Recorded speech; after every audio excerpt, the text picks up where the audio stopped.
Come join me as we hear from Lorna Hewson, lead learner and co-founder of Jigsaw Learning, as she and I discuss toolboxes, garages, mechanics, how they pertain to collaborative response, and the contradictory statement of reducing your meetings by adding one more. Leading organizations with intentionality and purpose is complex work, and dedicated leaders work tirelessly each and every day to build impactful cultures of collaboration. But effective collaboration is difficult and messy. The good news is you don't have to do it alone. Join the Jigsaw Learning team for leading collaborative response, sharing insights for leaders committed to establishing, refining, and deepening collaborative response in their organization.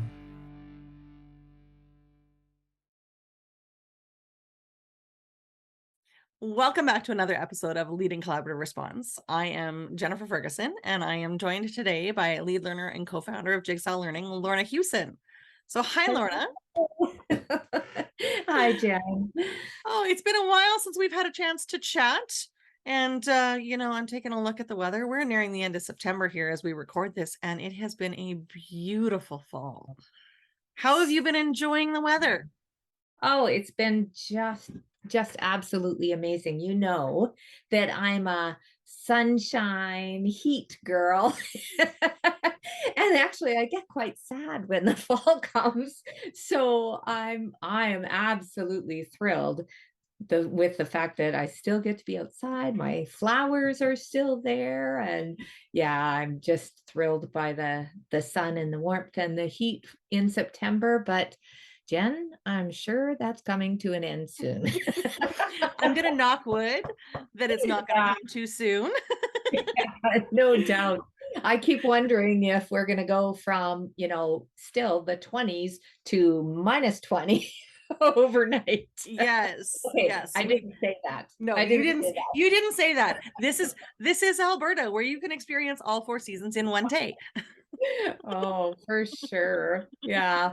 Well, we'll take what we can get. It has been just gorgeous, and it's been wonderful to be able to still take advantage of our outside activities. We've been out at the lake quite a bit still, which is always renewing and refreshing. So we're really super thankful for that. And I've seen your garden, so I know how much you are enjoying that the growing season has extended.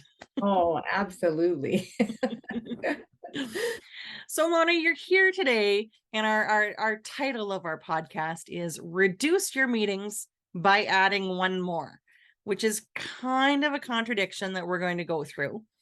But before we get into the topic of meetings, collaborative response is all about teams. So can we talk first about purposeful and intentional teams before we get into meetings? Yeah, absolutely. When we think about collaborative response, we automatically jump to the anybody who's done any work with us jump to, our collaborative team meetings, all the meeting structures and processes that we have. But when we think about the process overall of collaborative response, how we're responding collaboratively to the students in our building and to their needs, then we really need to think carefully about how our teams are coming together with purpose and intention, and that there are a number of things that need thoughtful consideration, especially in the planning area, Jen. This is not something that happens overnight.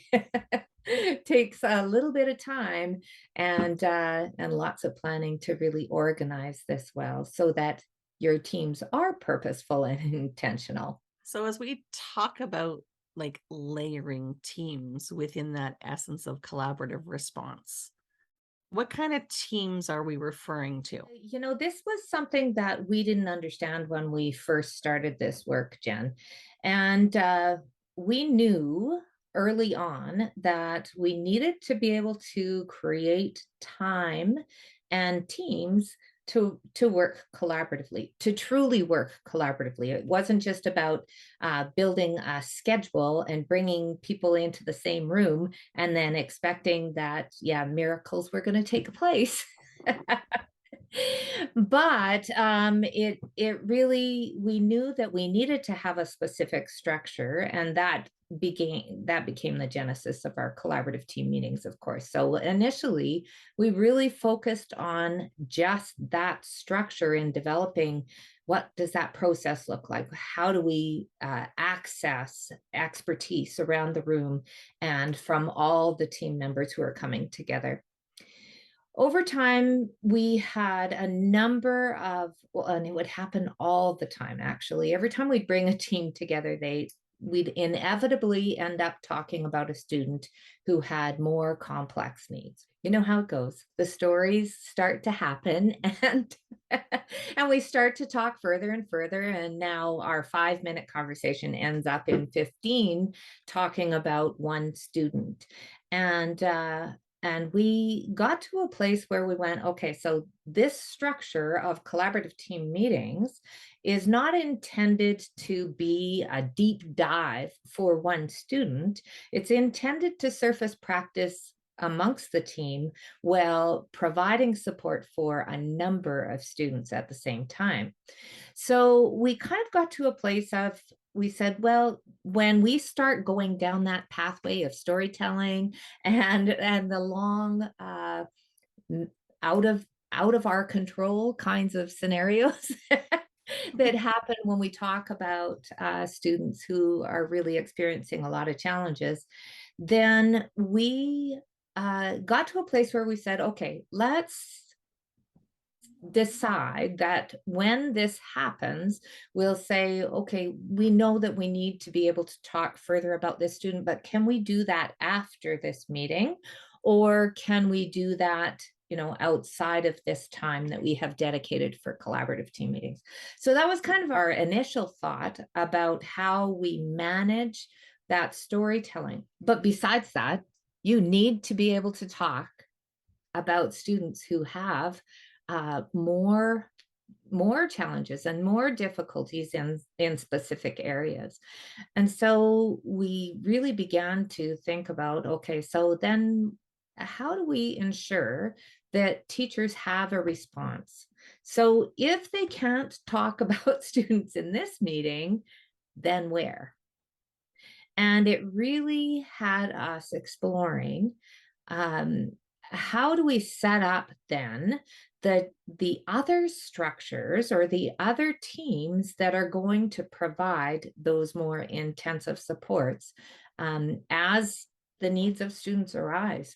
So we really started to think about what else could be happening at that school and is happening, because many of those levels of teams are already in place in schools. But how do we create that connection between what we're trying to do in the collaborative team meeting, and then how do we provide that more intensive support for individual students as we go? Well, I would say that teachers are very lucky that you went through that consideration, because things that you hear as a colleague are, well, I need somebody to do something about this kid because I can't do this right now. Yeah, Or I need to talk about this student, but there's no time. So the yeah, fact that you guys have gone through and really talked through those structures of what each layer of team looks like. So you've got your collaborative team, and then you've got this other team that you've started. But I've had the experience to be around you guys for a while now, and I know that this has grown to be absolutely. more of a school-wide response, and it kind of reflects the continuum, because you have Yeah, things happening at all 4 tiers now. and yeah, that's one of the reasons this is not a simple process. It's not just starting up a specific team like collaborative team meetings and then you're good to go, because it's all these pieces that connect with one another. So Jana, just thinking back about, when we talk about teachers and, they're doing the very best that they can in their classrooms for all of the students, and knowing that there's so many diverse needs in every single classroom that becomes super challenging. So when we think about a school, and I'll just say traditional school, just because these are kind of traditional structures that would have happened previously and in our school as well. But that when a teacher is working with students and when they come to a place where they're really struggling, trying to figure out what to do next for that student, then without articulated layers of teams in place, then a teacher reaches out to what is available to them. And for some schools, that might be just the psychologist or the principal going down to the office to say, okay, so I need somebody to come and see what's happening for this child.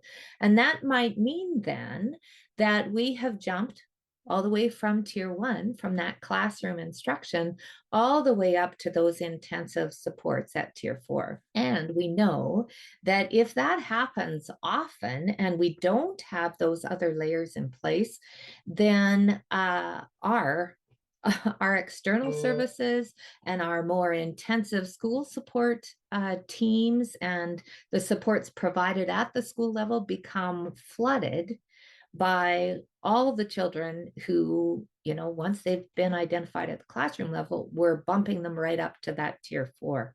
And that overwhelms our services and actually creates a situation where we might be addressing the needs of a student at that intensive level when we could have addressed their needs within the classroom and Well, just with a few differentiated supports, right? yeah, and I think about, my experiences in schools, and when that happens, you have so many kids trying to access those top tiers, and you want to provide some kind of response for those kids.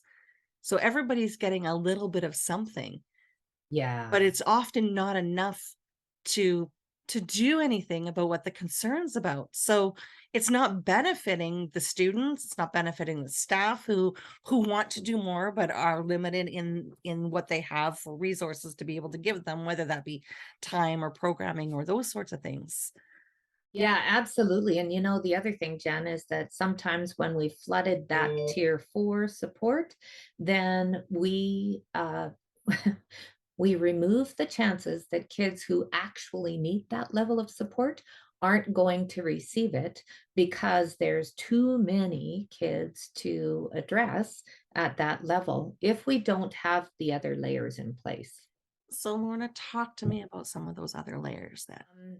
Jen, so you had mentioned before that there's this beautiful alignment between our continuum of supports and our layers of teams. And when we think about our continuum of supports, we have four tiers within our continuum. The first one being classroom instruction. This is just effective instruction that is happening in every classroom across our school.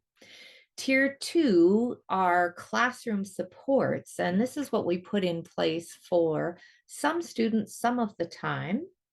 And this is, of course, differentiation, what we've tried to focus on for so long about, how do we provide those differentiated supports within the classroom? Well, this is very simply classroom instruction, but we are scaffolding and shifting according to the specific needs of the children in our classroom. We know that a number of students, if we spend the time to really understand who they are and what they need, then we can differentiate within our classroom and meet a lot of needs. And so our collaborative team meeting, of course, is the team that helps to support that and helps to surface all those different strategies that we can be using there. At tier three, we have our school level supports, and this would be more intensive supports for some students. Typically, we provide them through small groups, not always, though. Sometimes it's individualized, but is available at that school level. And then finally, those most intensive supports are usually involving external partners or other supports that will come into the school to provide those most intensive needs for students. So when we think about those 4 tiers, then they are very specific in terms of our support. So it really is, it's not about labeling. It's not about labeling at all. It's about what is our response as a school team, as a staff, when it comes to the needs of students. So we want to articulate that well so that we understand exactly what are all of the levels of supports that we have across our school and how do we access them. So we'll probably talk about that later. We have many schools that when we first talk to schools about collaborative response, that is usually a jumping board. They hear about the continuum of supports and go, yeah, let's do that. That will be really great to be able to have all these instructional strategies identified and the supports are across our school identified. And we would, yeah, wholeheartedly agree. However, again, it has no purposeful function without having a team that aligns with each of those layers. So we can create our continuum, we can articulate all the practices, we can make a beautiful poster, but unless we have a team that aligns with each of those tiers of the continuum, then we have no way of actually putting it into place and having those supports actualized for students. So we need to have a team aligned with every tier of our continuum. So there is this beautiful partnership between those 2 pieces. So when we think about tier 1 classroom instruction, this is a collaborative planning team. A collaborative planning team is typically teachers coming together to focus on classroom instruction and assessment. So this allows us to create unit plans, create common assessments, and we would have referred to this in the past, or Dufour's referred to this as professional learning communities. So these are teachers coming together, focusing on improving and enhancing their instruction. Then tier 2, we go to those differentiated supports.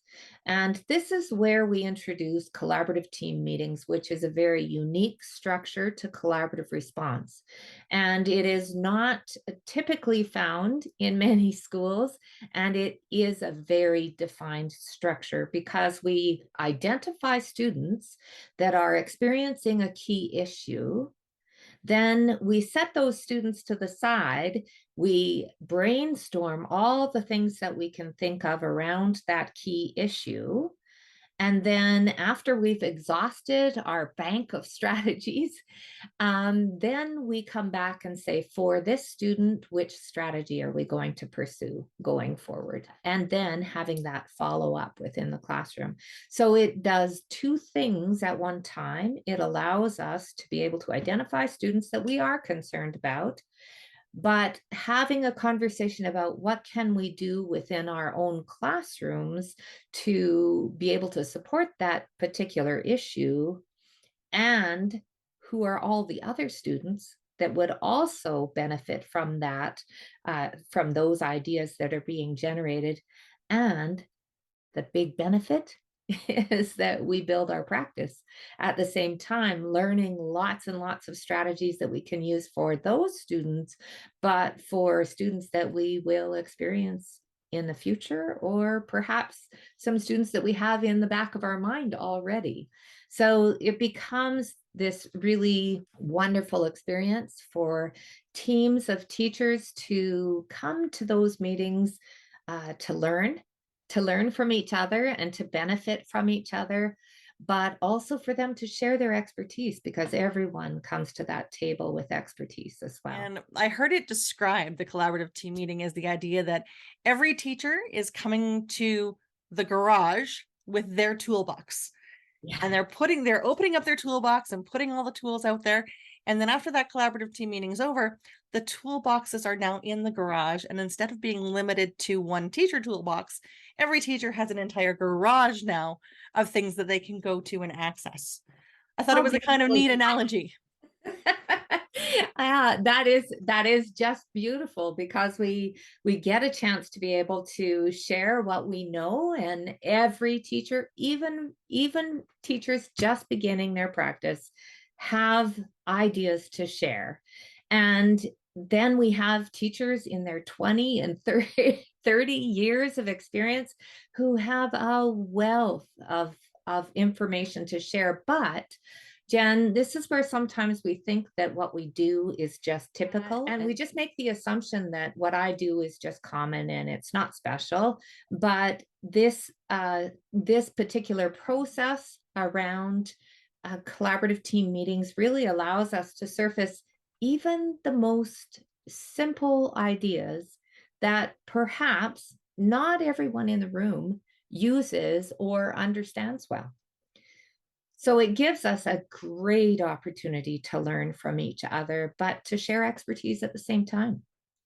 And that goes back to the idea that when we come to a collaborative team meeting, we're all experts and all learners at the same time. So Lorna, we come to the table, we've opened up the toolboxes, we're in the garage. There's nothing in there that's going to help. We need a mechanic. Right. What is the mechanic of collaborative response? Usually this becomes evident in a collaborative team meeting when a teacher wants to talk repeatedly about the same child, or perhaps they want to spend more time talking about that one child. And we already had talked about the fact that when a teacher is at that place where they're really struggling with the needs of one individual student, then they need to have a place where they can have that conversation. And so our mechanics are all part of the school support team. And so this is where, from our collaborative team meeting, we want to be able to identify, okay, this student we need to have a more intensive conversation about. So let's put them onto our list for our school support team meeting. And of course, that's our next level of team, which aligns with our school supports at tier 3 on our continuum. And this team is typically the administrators in the school, the assistant principals. It can be counselors, learning support, inclusive education facilitators, kind of any specialized roles that might contribute to a more intensive conversation about one student, or perhaps a small group of students. And often this becomes our place where we put that layer of intervention in place. And so it might be school-wide intervention, it might be intervention for one particular classroom around a certain group of students who are in need. So I even think about relationships. Perhaps there's a group of children in a classroom who are really having a hard time getting along. Counselor might convene a small group to build understanding and build compassion with that small group of students. And so that would be a school-wide support that would be convened, like organized, determined the who goes to those small groups, and that all happens within your school support team. So really, your school support team are your mechanics that take it to the next level. And I think about those school support teams prior to collaborative team meetings. There were often a number of students that were being referred to those teams, and those teams would have to meet almost daily sometimes because another student had been referred and whatnot. But with the collaborative team meetings, we're starting to see fewer students needing to go to that next level. Yeah, that's absolutely true. The other thing, Jen, that sometimes would have happened is that that team becomes quite reactionary, because teachers are just struggling with students, and then they just reach out to one of those people who might be on that team. And then there's hallway conversations, there's conversations in the staff room, just in the office area. And this team, the school support team, also requires structure and process as well. So being able to and it just depends on your school, but being able to convene that team once a week or perhaps every second week, depending on what the need is at the school level. Without doing that, you function consistently in a reactive mode. And so if you have your team meeting regularly, you have an opportunity to be able to talk about students that are surfacing, talk about supports that are already in place and whether they're working or not. And then what else do we need? Who are the students who are continuing to require additional supports, and how do we enhance that? So it really is targeted support, allowing that team to be proactive rather than just jumping and responding as needs arise. So that team is incredibly valuable at the school level. And they come to the table with toolboxes and they've enhanced the garage. As the mechanics, as we're referring to them to, they've come across a student who has more intensive needs than what they're able to provide. Is there a next step? Yes, there is a next step. And that next step is into that case consult team. And the case consult team addresses the needs at tier 4, which is those most intensive needs. This is typically, we are looking at a really quite complex situation. And that might be a complexity in social emotional needs. It might be behaviorally, it could be physically, but being able to convene a team that is a complete wraparound for one student. And it's always convened around one student, often motivated by and initiated by that complexity, or sometimes crisis too. Sometimes there's something that happens that we need to be able to respond, and we have that full team wraparound. It also involves our external partners. So there might be a psychologist that comes along and joins that team. It might be RCMP, depending on the situation. It might be an occupational therapist who needs to be involved as well. So it just depends on the circumstances. But this team is very unique in that the other teams, we're typically talking about a number of students. We're talking about groups of students, convening supports for groups of students. But at that case consult level, it really is about one student. We typically involve the family as well, which we don't in the other layers of teams. And there is a very specific process around helping parents to feel comfortable and welcomed and supported with that case consult team. And the way we do that is to be able to have each piece of our agenda is started by a parent's response. So we always begin every part of our meeting with inviting the parents to provide their perspective on whatever's happening, including celebrations and strengths and interests. And we identify those up front so that we can create supports that attend to their strengths and interests and the things that are happening that are successful for that child. It's interesting to hear the parallels in the psychology of the collaborative team meetings coming out in other layers of team meetings as well. And this is very intentionally structured so that anyone attending can feel success. When you talked about kids in crisis, it brought back to me the notion that we tier supports, not students. And it reminds me, we don't put a student in tier 4 and leave them there. That's the where students fall on those team boards and in those conversations is really about what support they need at that point in time. They're not labeled and stuck there and stay there forever. The support is there for the students that need it. And then the students move to that support when they need it and move away from that support when they no longer need it. Yeah, Jen, we have been notorious in education about labeling. And we label because we want to identify a need, and it's all done with good intention, but we label to identify a need, and then we can respond appropriately to that need. But we know that every child, every human being, us included, have jagged profiles, and that there are things that you're successful at and that you're really quite talented at and you have gifts for, and there are other things that you come up against in life that are much more challenging for you. And so we need to take that same perspective with our children, that there are things that they're going to be great at, and we need to identify them.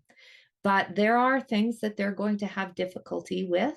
And it might be just a small moment in time that we need to put a few strategies, or we need to build some more understanding around a particular area for a student. And then they'll be successful with that too. But being able to adjust and adapt to each of their jagged profiles allows us to provide support as needed when needed. So, Lorna, you've talked a lot about the structures within those meetings and the structures of the teams, and clearly articulating, who's going to be there, when they're going to meet, what the purpose is. What about the process for moving a student from one team to the next? Well, it depends. That's often my answer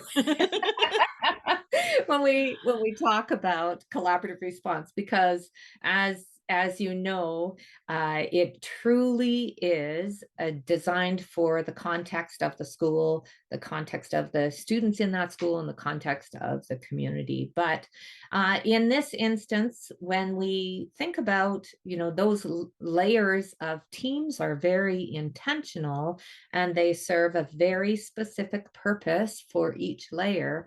But as we know, we sometimes come across kids who need more and more, and we're layering those supports on. It's not just providing one layer of support, it's adding on each time.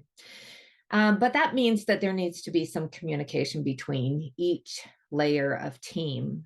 And for some schools, especially when we go from the collaborative team meeting at tier 2 into the school support teams at tier 3, some schools create a referral system that can be used there. And it can be simply a Google form, it can be a checklist to be able to identify, and this probably the most important part is being able to identify what has already been done. What is the key issue that is happening for that student, and what have we already tried, and why are we continuing to experience some frustration or lack of success for that student? So it might be a really simple referral. It might be a matter of adding a student to a list. So if we have our team meeting agenda being used consistently at our collaborative team meetings, then we can create a space in that agenda that says who are the students who need more intensive supports, and that we would love to be able to have the school support team take a look at this student and what's been happening for them. Then it might be just a matter of taking that piece of the agenda and then transferring it onto the agenda for the school support team meeting. But knowing that it is always important for us to investigate what it is that has happened before. Jen, I think the importance of that school support team is really incredible, to think about the directional response that they are really focusing on. So that team actually can bring forward a student, look at their strengths and interests and gifts, and then determine that they might need a very specific kind of support and put that support in place. They might receive that student into their conversation and say, Actually, I think we need to provide support to the teacher because we haven't explored all of the differentiated strategies that are in place that should fit within tier 2. Perhaps some of those strategies there isn't a great enough awareness around. So then we would support the teacher at tier 2 back in the classroom for that student.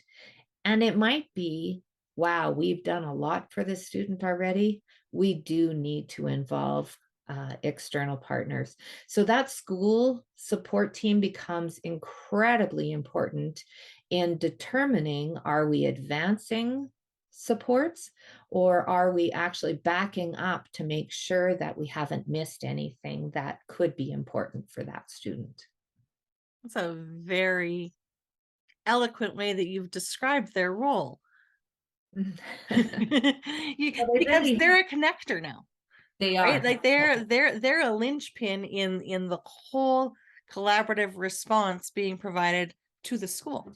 They not only are determining which direction, which is why the leadership is so critical in that level of team, but they're not only determining the support for that student, but they also are deploying their teams and deploying supports for teachers as well at that level. Lorna, I think this is a great time to ask the WeCollab question because it's one of the most frequently asked questions that I get in my role. This question is brought to you by WeCollab. Designed by educators for educators, this comprehensive digital system aligns with the foundational components of collaborative response. Moving from conversation to action, WeCollab empowers classrooms, schools, and systems to provide the very best response for each and every child by informing action-based decision-making with data and evidence supporting student success.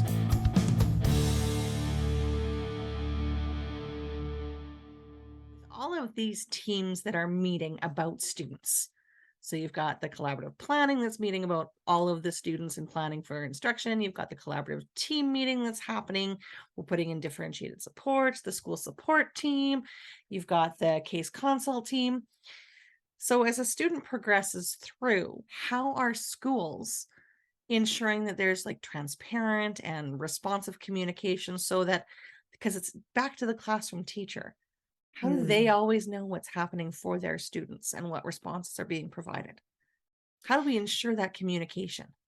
So every team has very defined structures and processes for each of those teams, Jen, which includes, of course, an agenda, which allows us to think about the functioning of that time and the allocation of time across that team meeting, but also a way to record notes. And within that, then that might be as simply as having a document or you're adding into the agenda and recording notes so that everyone has that ongoing information.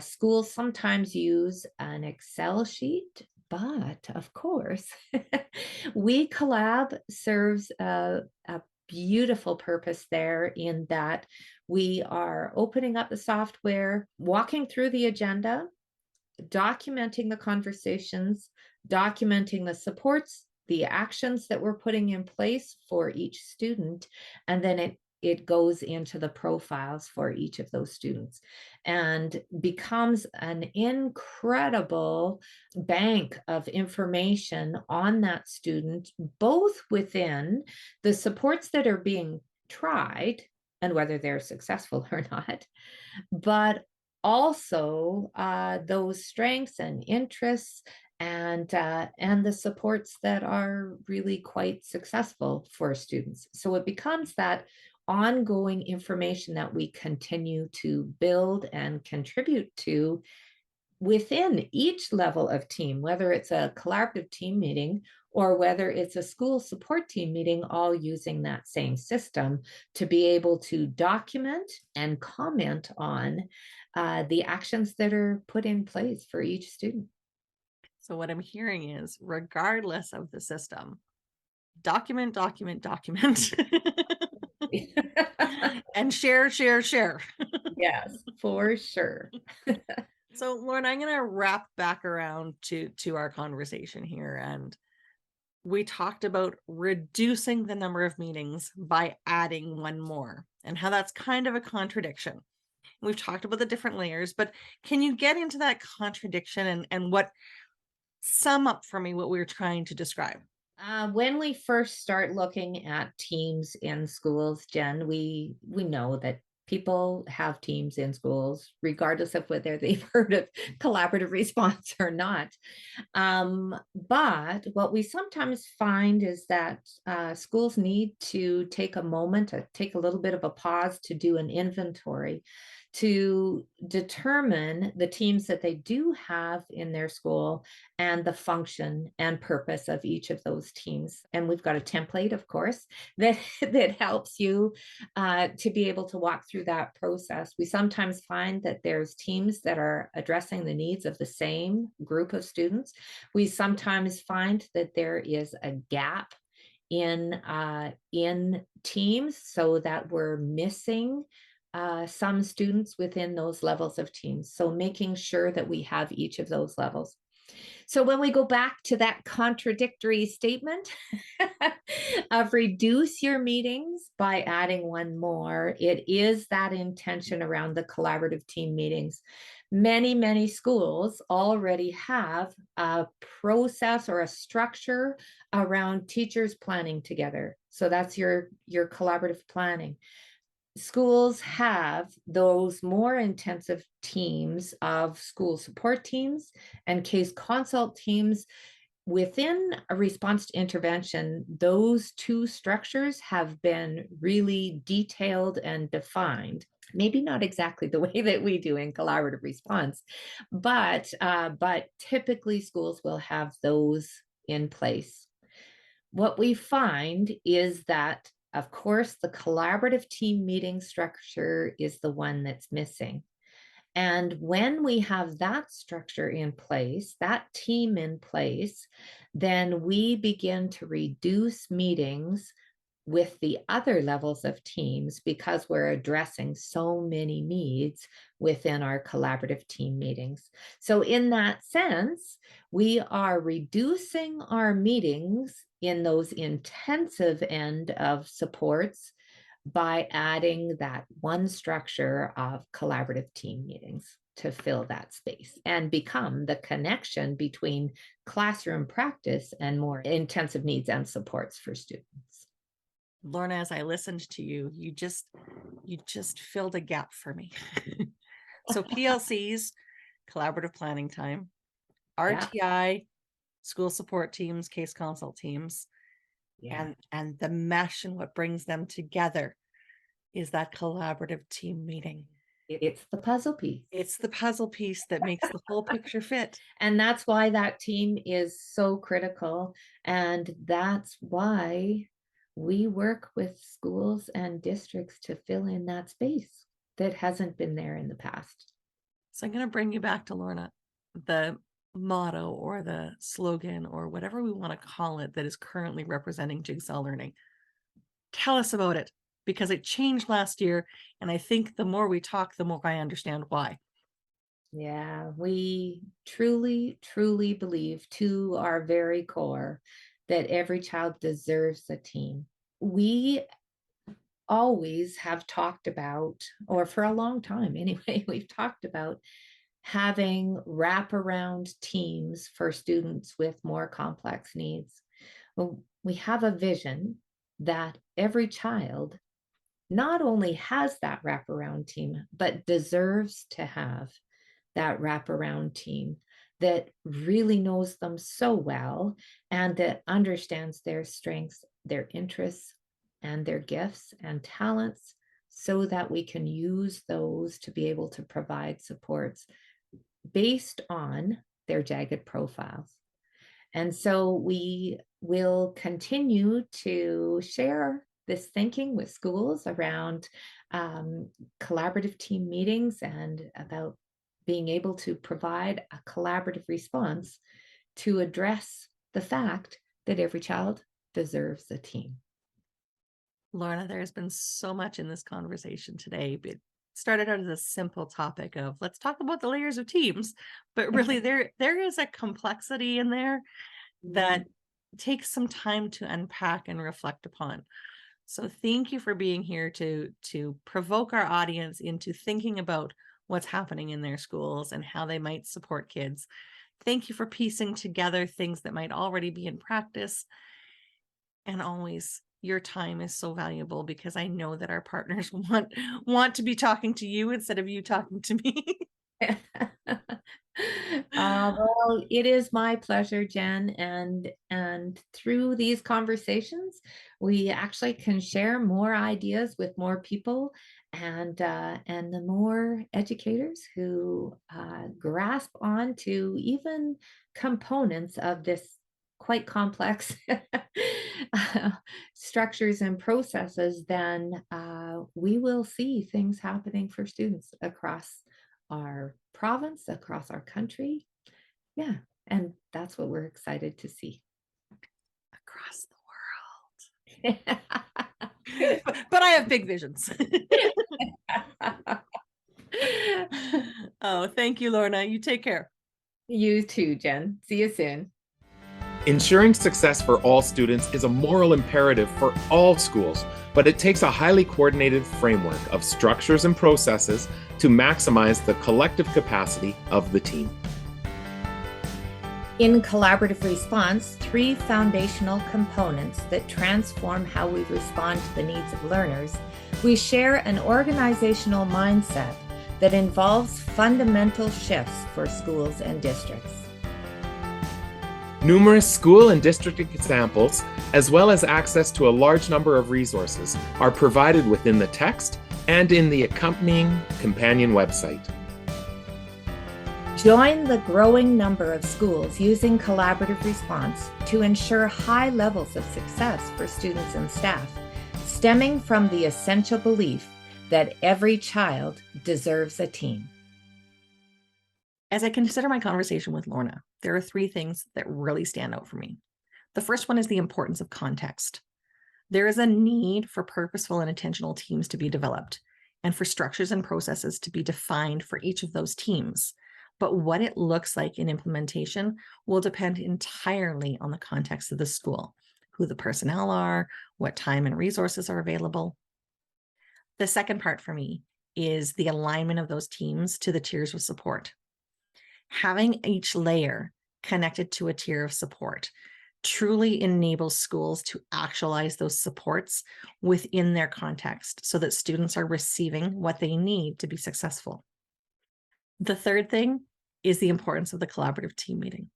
By adding in that layer of meeting, that one more type, it actually has the impact to reduce the number of meetings that are being had about individual students because we have the opportunity to address their needs earlier in a meeting where we can share our toolboxes. And at the same time, it offers that bridge between what we traditionally know as PLCs, that collaborative planning time, and what we traditionally know as RTI, which is that case consult team and school support team that needs to add in some additional support. So the collaborative team meeting really is a linchpin to the whole collaborative response process that is able to be provided by a school. For more on collaborative response, visit jigsawlearning.ca or join the JL Insider to receive access to newly added resources and content. Make sure to follow us on social media. Subscribe to the podcast and the Jigsaw Learning YouTube channel to access past and upcoming episodes. Join us again to continue to build your own capacity and leading collaborative response in your context.